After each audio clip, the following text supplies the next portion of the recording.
Ekraf itu saya ke beberapa daerah, dia tanpa pemerintah pun hidup kalau yang udah hidup. Tapi kalau yang belum gimana? Ini harus distimulus. Di sini ya, Jalan Manung yang katanya Polres karena itu ditunjuk oleh Pemda ya, atau enggak? Dekranasnya ya. Iya orang jauh mungkin datang ke sini. Jauh gitu. Beda sama orang kalau memang kalau ke situ bulat karena ada air mancur dan lain-lain. Jadi tadi shift follow the trend atau trend follow the shift. Baru Bapak bisa berpikiran gitu kan, oh saya nanti inovasinya gini, karena orangnya udah datang, udah tahu. Kalau belum tahu kan harus dikenalin dulu, dipaksain dikenalin. Orang walaupun sekilas tapi sering lama-kelamaan menarik. Dan rata-rata kalau boleh saya sharing, petakan dulu ketika Bapak membentuk sebuah ekraf, petakan dulu pasarnya oleh Bapak, jangan oleh yang lain. Oh ini dibutuhin nggak? Jadi pasarnya terlebih dahulu. Ketika dulu kita itu menganggap handphone ini barang eksklusif, sekarang dengan adanya pembelajaran online menjadi wajib. Laptop sama jadi wajib. Seperti itu. Jadi petakan dulu kalau saya ngobrol sama Indra Uno itu yang OKOC. Dia itu bicaranya mulai dari awal sampai akhir, jangan pernah berpikiran berwirausaha itu untung. Jangan pernah hilangkan untung mah bonus, kata dia. Untung mah bonus, tapi berusaha dulu. Karena dia juga sama. Semua pengusaha itu mulainya rugi, nggak ada yang untung. Kenapa orang terkaya di Indonesia itu pemilik jarum sama gudang garam? Karena orang Indonesia sehari rata-rata ngerokok itu 1 bungkus. Katakanlah 1 bungkus sekarang Bapak 18.000, perokok aktif Indonesia itu 50 juta.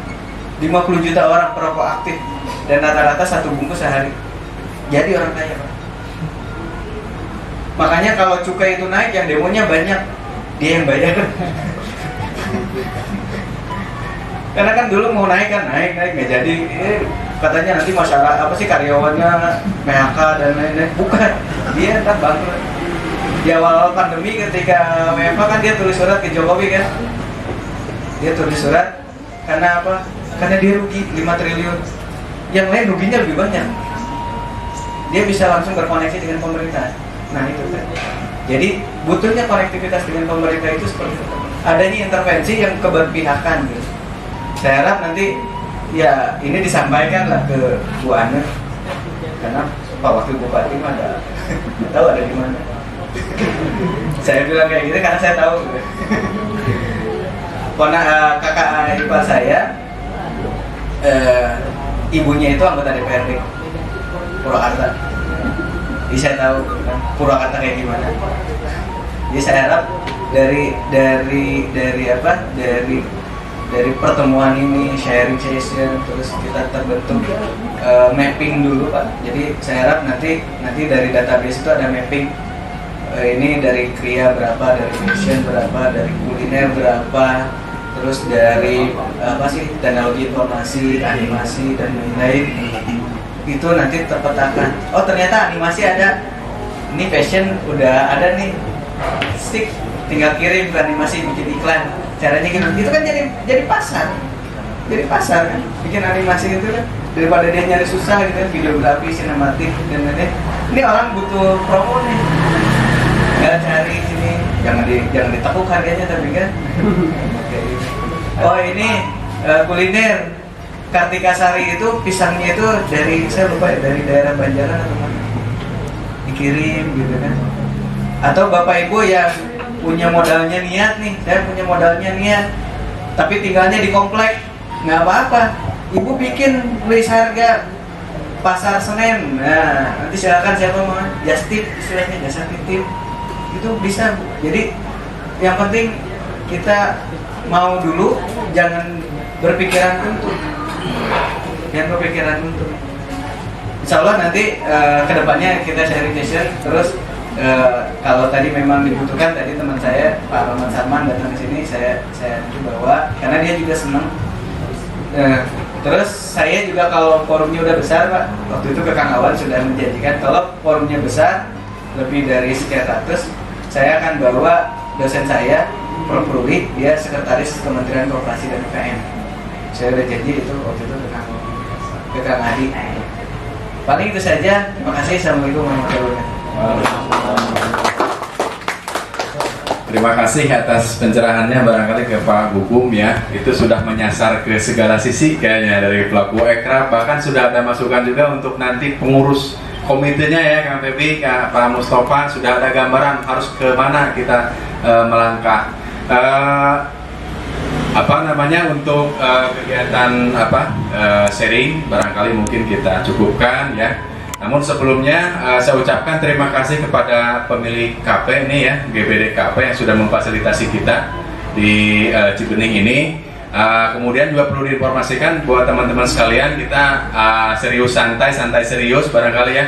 Barangkali ada yang mau memesan kopi ya, cemilan lain-lain, mungkin bisa menghubungi dari kasirnya, silakan. Karena kebetulan kita menggunakan GBD KP ini dalam rangka juga sekalian memperkenalkan bahwa ternyata konsep-konsepan KP itu bisa seperti ini gitu kan. Barangkali nanti ada gambaran juga yang lain kan, itu untuk sama-sama mengangkat kegiatan ekonomi kreatif. Bapak Ibu sekalian, mungkin sekarang ada yang mau pesan minuman dan lain-lain, silakan ya, kita santai aja untuk pembawaannya. Sekali lagi saya ucapkan terima kasih untuk owner dari GBDKP yang sudah memfasilitasi kegiatan sharing session berikut acara pembentukan pengurus komite. Tadi luar biasa, Kampen, Pak Mustafa, Pak Adi, gambaran dari Pak Gugum untuk progres kita, selain untuk ke pelaku ekraf juga kepada pengurus nanti ke depan, yang insya Allah hari ini akan segera kita bentuk untuk pengurus komitenya. Tadi salah satunya adalah mapping ya, dari data-data yang kita masuk kita mappingkan. Kalau untuk itu sih sejauh ini udah mulai ya Kampen ya. Sebelum kita mulai ke pembentukan pengurus sudah mulai ada pendataan. Alhamdulillah sudah berapa subsektor ya yang sudah ada kita data? Ada 15 ya, tinggal 2 sektor lagi yang belum ada. Ternyata Purwakarta itu sudah komplit, sudah hampir 17 sektor kita bisa memposisikan ekonomi kreatifnya. Mudah-mudahan yang lain, yang 2 sektor bisa kita penuhi, sehingga tadi hasanah ekonomi kreatif kita lewat katalog sudah ada buku ya Kang Feb ya? Sudah ada buku, nanti kita sinergikan. Tadi betul kata Pak Gugum, kita itu bergerak bersama-sama, bersinergi bersama-sama. Kalaupun ada yang masih satu bidang, jangan kanibal Pak ya tadi ya Pak ya. Kita sama-sama, karena barangkali kita bisa saling bekerja sama untuk saling memajukan ekonomi kreatifnya. Oke, barangkali itu saja untuk kegiatan sharing session. Kita lanjut ke belum ya, satu lagi ya. Maaf, ini ada yang terakhir barangkali gambaran tentang kepengurusan ekonomi kreatif, yaitu tentang keorganisasian, kemudian ruang lingkup dan kerjasamanya, yang insya Allah akan disampaikan oleh Kang Febi Alinjuhri, ini salah satu inisiator ekonomi kreatif, juga inisiator untuk pembentukan pengurus ekonomi kreatif di Kabupaten Purwakarta. Mangga Kang Febi barangkali untuk bisa menyampaikan. Bismillahirrahmanirrahim. Assalamualaikum warahmatullahi wabarakatuh. Alhamdulillahirobbilalamin. Nasta'inu ala amri dunya wa din. Wassalatu wassalamu ala asrofil anbiya'i wal mursalin sayyidina Muhammadin khatamin nabiyyin wa ala alihi washabihi ajma'in. Akan tadi yang saya hormati, Bapak Ibu sekalian yang saya hormati, terima kasih juga ya kepada tadi betul KPGBDKP ya, yang kemudian sudah memberikan fasilitas teman-teman kumpul di sini, dan izinkan saya memperkenalkan diri terlebih dahulu. Nama saya Febi Alinjuhri, lulusan Informatika di STT Telkom, yang kemudian sekarang sedang fokus menjadi bagian daripada konsultan IT menuju Smart City di Kabupaten Purwakarta. Alhamdulillah juga diberikan kesempatan untuk menyampaikan dan juga mengawal pembentukan Komite Ekonomi Kreatif instruksi dari Provinsi Parekraf. Untuk rekan saya Kang Igas, barangkali boleh sambil sampaikan, ada beberapa foto kan, boleh di double klik foto ini.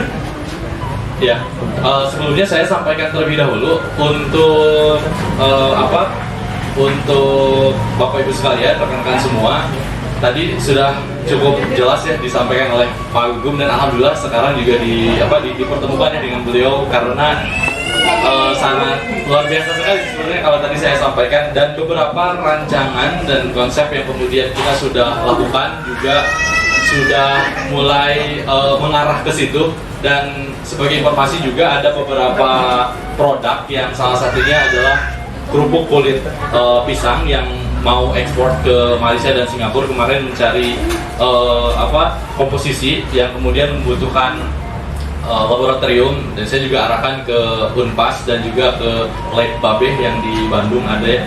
Dan kalau di Purwakarta mungkin ada juga di Lab Kesda yang ada di Purwakarta untuk kemudian melihat komposisi dari makanan itu sendiri sebagai jembatan gitu ya, bridging dari teman-teman komunitas juga kemudian para pelaku usaha atau pembisnis.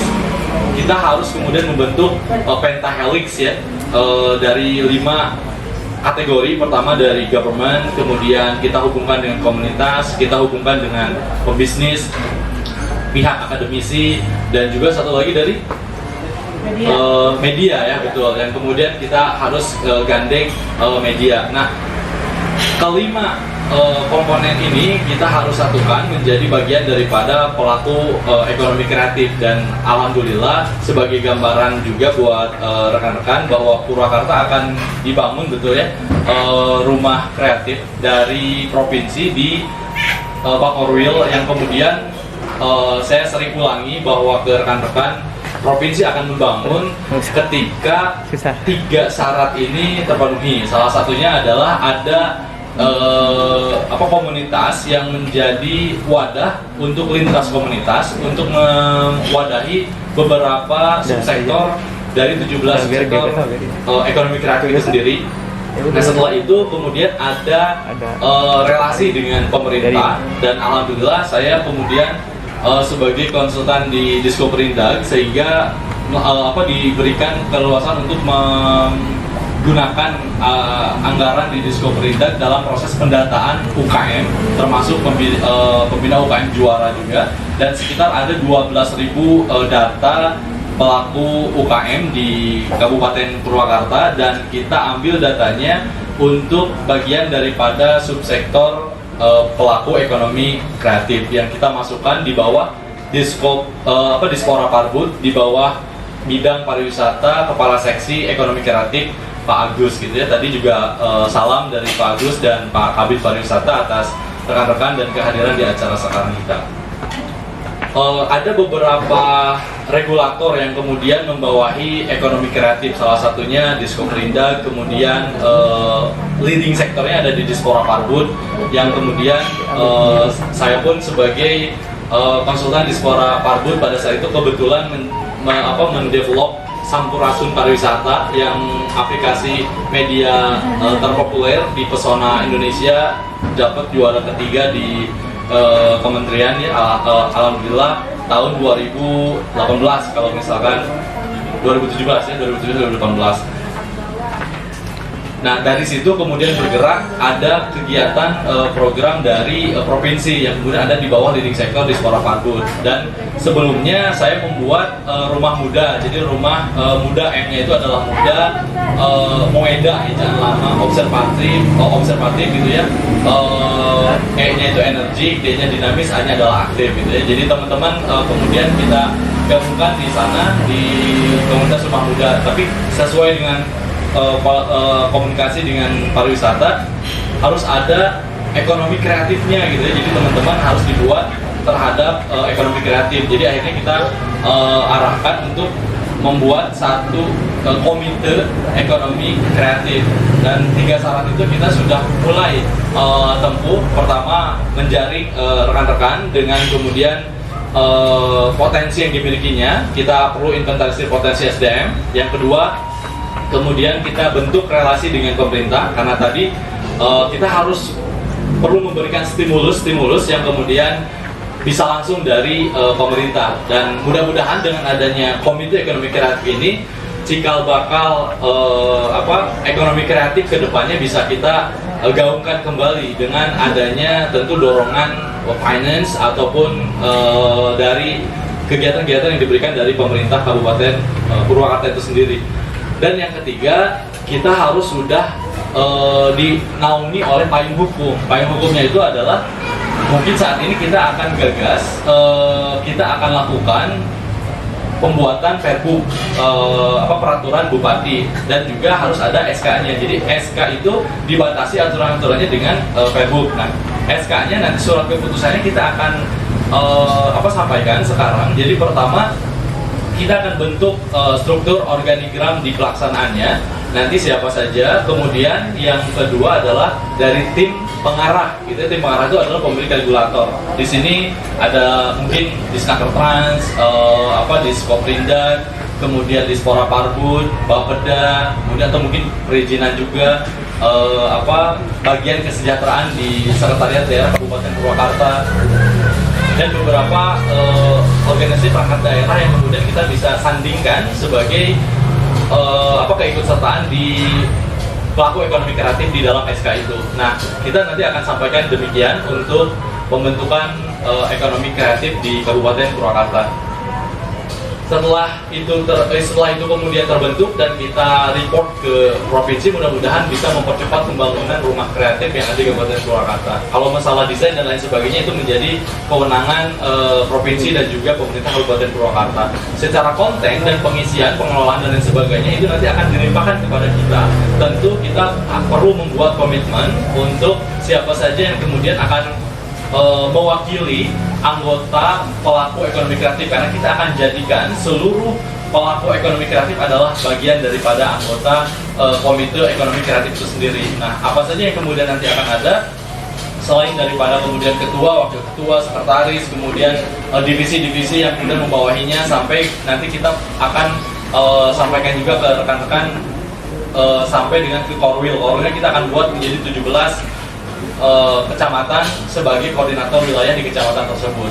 Nah, itu nanti kita akan gambarkan. Kalau misalkan secara strategic plan yang kemudian nanti kita akan gagas, kita akan lakukan, kita akan buat gitu ya sebagai konsep rencananya. Pertama, setelah kemudian kita lakukan inventarisasi potensi SDM yang tadi sudah dilakukan dengan data yang kita miliki, boleh kita sharingkan datanya sambil dilihat oleh rekan-rekan. Ditarik ke sini, diperbesar. Nah, sudah kita data. Pertama ada dari aplikasi dan web developer, ada dari CV Ramah Teknologi, kemudian ada dari Topur, kemudian ada arsitektur, DNS Studio, desain komunikasi visual, desain produk, fashion juga ada, kemudian film, animasi dan video, fotografinya juga ada, sama krianya juga ada. Mungkin nanti bisa sharing lebih lanjut dengan Pak Mustafa ya, bagaimana kemudian konten kria yang sudah kita data, apakah sudah ada juga pendataannya di Pak Mustafa ataukah masih kurang, itu masih belum, nanti perlu kemudian kita lengkapi juga. Dari kulinernya juga ada, dari musik, seni pertunjukan, seni rupa, sama penerbitan. Nah, kalau misalkan yang kurang itu adalah periklanan dan juga game developer gitu ya. Untuk game developer belum ada, sama periklanan mungkin nanti kita akan coba arahkan ke teman-teman yang senang dengan broadcasting, yang kemudian senang dengan editing video untuk membuat konsep produk yang kemudian kita digitalisasikan, karena harapannya seperti ini kan. Misalkan ada pelaku UKM yang bergerak di bidang persampahan contohnya, karena saya menarik sekali ada Pak Nono, ada Pak Mustafa ya di Kria, bagaimana kemudian kita pilah anorganik dan organik. Kalau misalkan konten yang dimasukkan yang dibuat itu belum langsung terkategori sebagai subsektor dari 17 subsektor ekonomi kreatif ini, tetapi bisa menjadi konten dari 17 subsektor ekonomi kreatif. Misalkan dari sampah organik membuat pupuk gitu ya. Nah, kita akan desainkan produk pupuk itu oleh teman-teman desain seni rupa untuk desain komunikasi visual, untuk kita desainkan produknya, lalu kita akan tayangkan di media online sebagai e-commerce. Karena kebetulan juga saya sebagai konsultan di DPMD, Dinas Pemberdayaan Masyarakat Desa, dan ini beberapa kegiatan sosialisasi di di aula BJB yang kemudian boleh di next ya? Nah ini saya menyampaikan mengenai tentang aplikasi web desa, bagaimana kemudian kita coba arahkan desa memiliki e-commerce, desa memiliki website berbasis e-commerce gitu ya, yang kemudian kita akan gandeng seluruh pelaku ekonomi kreatif di Kabupaten Purwakarta untuk mendaftarkan produknya itu ada di desa gitu ya, dan bisa kita bantu marketingnya biar lebih dahsyat lagi, karena tujuan daripada terbentuknya komite ekonomi kreatif ini adalah bagaimana produk yang kita miliki bisa go internasional atau bisa ekspor. Itu tujuan daripada adanya komite ekonomi kreatif. Karena kalau sudah standar ekspor, betul tadi disampaikan, harus kemudian terstandar FIRT. Sebelum ada FIRT, maka produksinya juga harus kemudian memiliki standar. Bagaimana standar yang harus dimilikinya? Nanti kita akan sampaikan. Kebetulan pada saat itu kegiatan di Bali bersama dengan Parekraf Provinsi, saya diminta untuk kemudian mengikuti acara yang diberikan dari ekonomi kreatif dari provinsi untuk mengadakan pelatihan haki di Bali pun disampaikan demikian, karena haki itu banyak ya, ada kemudian paten dan beberapa lainnya dari segi sektor seperti information technology, seperti branding, seperti labeling, logo dan lain sebagainya, itu beda-beda. Nah, sebagai stimulus contoh Gojek gitu ya, Gojek juga kalau misalkan logonya sempat ganti ya, nah karena ada sebelumnya yang sudah mempatenkan logo itu dan Gojek kalah, akhirnya tidak bisa membuat logo yang sama untuk dipaten karena sudah ada yang mempatenkan sebelumnya. Akhirnya Gojek berubah logo, dan yang menarik dari Gojek juga melihat bahwa salah satu startup yang kemudian berkembang dari nol sampai dengan sekarang punya omset sampai lebih daripada miliaran mungkin ya, yang kita lihat karena sudah terjaring di beberapa kabupaten kota. Melihat momen yang dimana pada saat itu setelah saya coba analisa lihat pada saat itu Gojek mungkin tidak begitu diminati ya bagi sebagian orang, karena mungkin menengah ke bawah misalkan seperti itu, atau kemudian yang bisa diakses oleh ke jalan dan lain sebagainya itu bisa kemudian naik angkot saja atau naik mobil atau bawa motor sendiri. Tapi karena kemudian momennya Jakarta pada saat itu ada pembangunan di mana-mana sehingga macetnya sangat luar biasa, dan Gojek pada saat itu mengambil momen tersebut sehingga bisa kemudian mendapatkan momen tersebut sehingga bisa viral, Gojek kemudian tumbuh, Uber dan lain sebagainya. Bagaimana kemudian kita membuat momen itu sendiri agar ketika kemudian waktunya tepat kita bisa booming dalam seketika waktu, karena ketika kita bisa membaca zaman gitu ya, bagaimana kemudian sekarang sudah merubah kinerja manual menjadi kinerja digital. Tentu kita harus bisa menciptakan pasar online yang kemudian bukan hanya sekedar orang yang bisa melihat datang ke secara offline gitu ya, bagaimana kemudian kita bisa mempasarkan secara digital, karena era yang akan datang sekarang kita akan berhadapan dengan orang digital, termasuk salah satunya adalah Omnibus Law ya, yang kemudian menerima dan mempermudah tenaga kerja asing untuk datang di kita. Kalau misalkan tenaga asing bisa lebih mudah lalu lalang di kita, produk kita pun kenapa tidak kemudian untuk bisa lebih mudah lalu lalang di negara mereka. Nah, bagaimana bisa melakukan hal yang sama tanpa ada dukungan dari, betul tadi, harus ada bridging, jembatan antara penghubung antara kita di sini komunitas ataupun kemudian pelaku ekonomi kreatif dengan government. Kaitkannya dengan media, kaitkannya dengan kemudian pelaku bisnis. Nah, itu ketika kita sudah menjalin ekosistem di Pentahelix itu, kemungkinan kita mau bisnis apapun juga akan sangat luar biasa kencangnya gitu ya. Nah, bagaimana kemudian kalau misalkan produk-produk Bapak Ibu, Akang Teteh, ketika kemudian kita sudah masukkan di aplikasi e-commerce desa Bapak Ibu sekalian. Misalkan saya di Jatiluhur, desanya Desa Jatiluhur misalkan, dan kebetulan sama ya dengan Pak Gugum, kita satu kecamatan mungkin ya di desa. Nah setelah itu kita masukkan di websitenya, untuk kemudian kita publish, dan websitenya kita arahkan di Diskominfo, server domain dan itunya. Setelah kemudian bagi, terindeks 10 besar dari Google karena akan sangat banyak sekali. Kita yakin juga bahwa marketplace di desa banyak juga produk unggulan, karena harapan dari Ibu Bupati menyampaikan moto bahwa One Village, One Product. Jadi harapan dari Ibu Bupati itu menciptakan satu desa, satu produk unggulan yang kemudian bisa ada muncul. Akhirnya Diskominfo dan DPMD memfasilitasi itu untuk membuat website yang bisa menampung dan mengkondisikan produk-produk itu agar bisa menjadi produk unggulan, dan juga One Village, One Destination gitu ya. Jadi satu desa, satu destinasi wisata yang kemudian bisa dibanggakan di Kabupaten Purwakarta, sehingga bisa menciptakan dan menaikkan okupansi kunjungan wisatawan asing ke Kabupaten Purwakarta. Dengan apa? Tentu dengan satu produk yang sangat baik untuk kita jual ke mereka, dan juga wisata yang bisa mereka kunjungi dengan nyaman dan juga aman di sini. Nah, bagaimana kemudian itu bisa tercipta? Nggak mungkin bisa sendirian.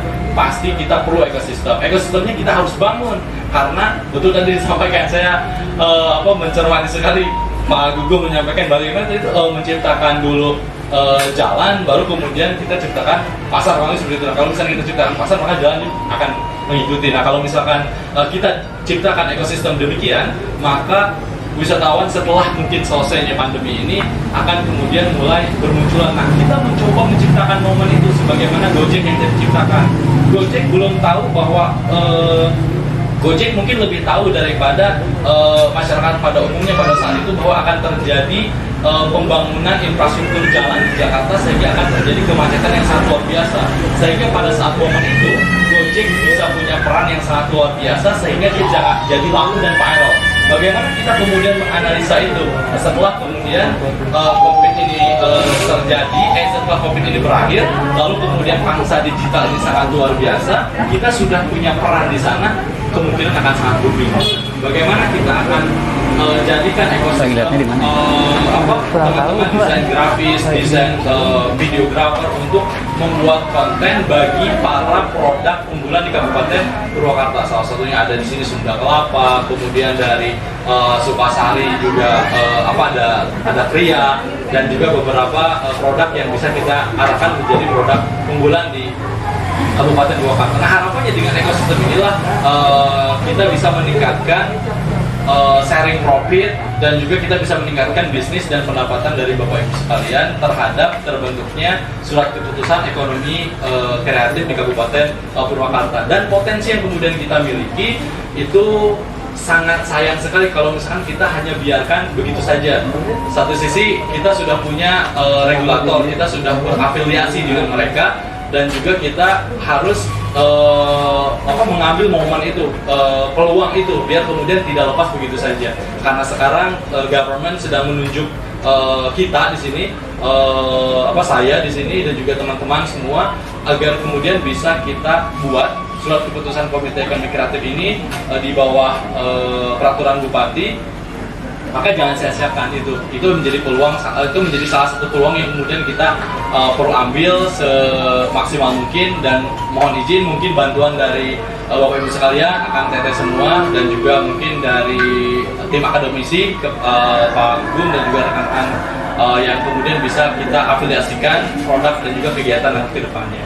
Nah, itu mungkin gambaran kerjasama yang kemudian kita akan lakukan sebagai strategic plan ke depan untuk produk dan ekonomi kreatif di Kabupaten Purwakarta, baik dari sisi government-nya, baik dari sisi produknya, kegiatannya, dan kolaborasi yang kemudian kita akan lakukannya, kurang lebih demikian. Itu gambaran mungkin dari saya, Kang Judi, sebagai prolog untuk pembentukan pengurus ekonomi kreatif. Mungkin bisa kita langsung saja ya, sambil kita discuss. Mohon izin juga dari Akang Teteh bahwa hasil daripada boleh di F5.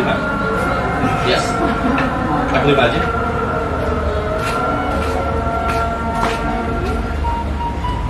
Oke. Nah, ini adalah struktur organigram yang kemudian kita sudah mempelajari dengan rekan-rekan termasuk Kang Yudi, dan ingin kita sampaikan ke forum untuk kita pastikan bahwa sudah sesuai atau belum gitu.